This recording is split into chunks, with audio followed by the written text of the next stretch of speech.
பாம்பேக்கு வரான் ஒருத்தன். அவனுக்கு ஸ்டாக் எக்ஸ்சேஞ்சில் உள்ள நுழையணும். அவனுக்கு அந்த புத்தி. அவனுக்கு மாத வருமானம் அவன் கணக்கு போட்டிருக்கிறது 3 கோடி. ஆனால் அவன் ஏழை. உள்ளே போயிட்டானா அவனுக்கு கிடச்சிரும். அங்கே ஒரு பாஸ் இருக்கார். நீங்கள் பாருங்கள், பிஸ்னஸ்ங்கிற படத்தை பாருங்கள். உள்ளே போகிறான், உள்ளே அனுப்பவே மாட்டேங்கிறாங்க அவனை. அவன் ஆடை எப்படி இருக்கு, 3 நாள் கலைந்து இருக்கிறான்.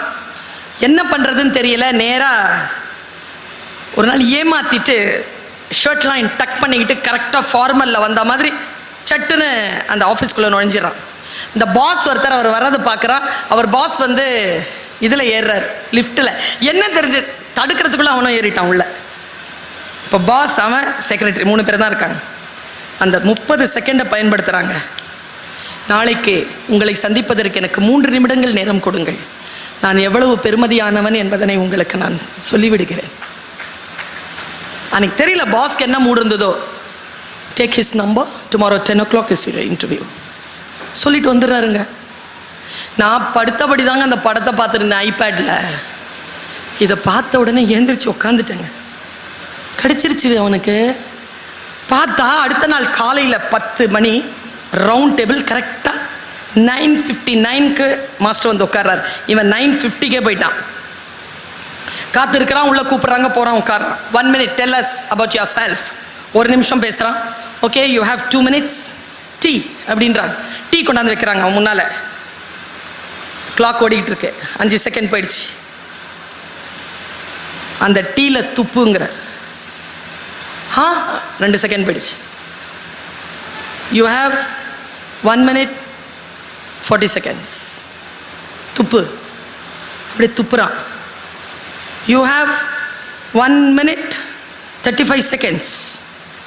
10 ரூபாய்க்கு இந்த ரவுண்ட் டேபிளில் இருக்கிறவங்களுக்கு இந்த டீயை வித்துரு. ஒவ்வொருத்தரும் எப்படி தெரியுமா இருக்கிறான்?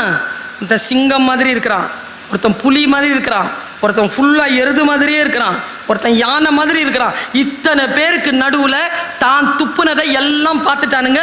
10 ரூபாய்க்கு விற்கணும். யோசிச்சுட்டே இருக்கிறான். 40 செகண்ட் போயிடுச்சு. தடுமாறுறான்.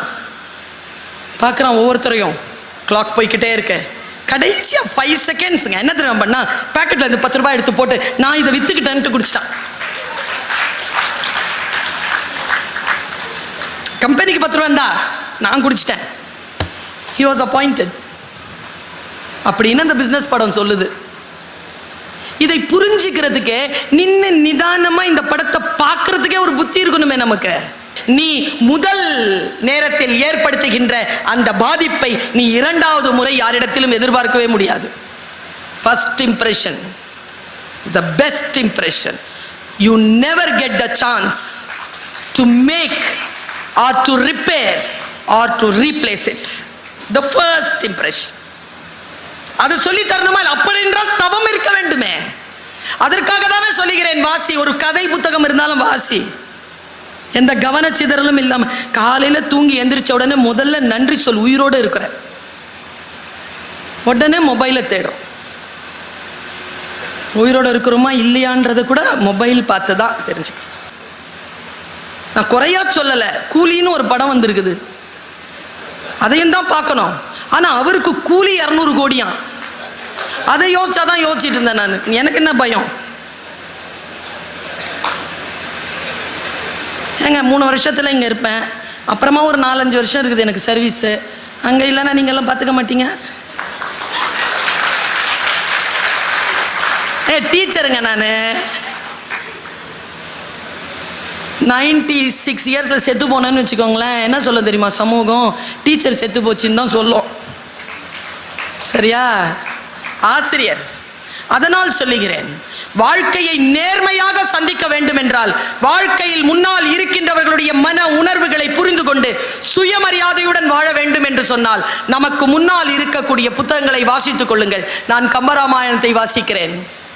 இதோ போன 2 மாதத்துக்கு முன்னால் தான் மெல்பர்ன் போயிட்டு வந்தேன். அக்டோபர் மாதம் சிட்னி போகிறேன். கம்பராமாயணம் பேசுவதற்கு மட்டும். படித்து கொண்டால் 17ஆம் தேதி கனடா போறேன். திருக்குறளை பேசுவதற்கு மட்டும். வாசித்தால் உங்களுக்கு உயர்வு உண்டு. எனக்கு உயர்வை அளித்த என் தாய், தந்தை, இறைவன் எல்லோருக்கும் நான் செலுத்துகின்ற அந்த நன்றியை, என்னை உயர்த்திய என் தந்தை முதலாக எங்களுக்கு உணவு வாங்க வைத்திருந்த பணத்தில் 50 ரூபாய் கொடுத்து அம்மாவிடம் சண்டை போட்டுக்கொண்டு எனக்கு அப்பா வாங்கி கொடுத்தாரே அந்த திருமந்திரம் என்கின்ற நூல், அந்த திருமந்திரத்தை எழுதிய திருமூலருக்கு நான் என் வணக்கத்தை சொல்கிறேன், என் நன்றியை சொல்கிறேன்.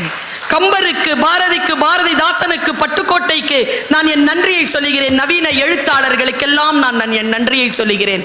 என்னை செதுக்குகின்ற புத்தகங்களே, உனக்கு கோடானு கோடி நன்றிகள். நீ இன்னுமாய் பலரை செதுக்குவதற்காக புறப்பட்டு வா, உன்னை விரித்து வாசிக்க காத்திருக்கிறோம். நன்றி, வணக்கம்.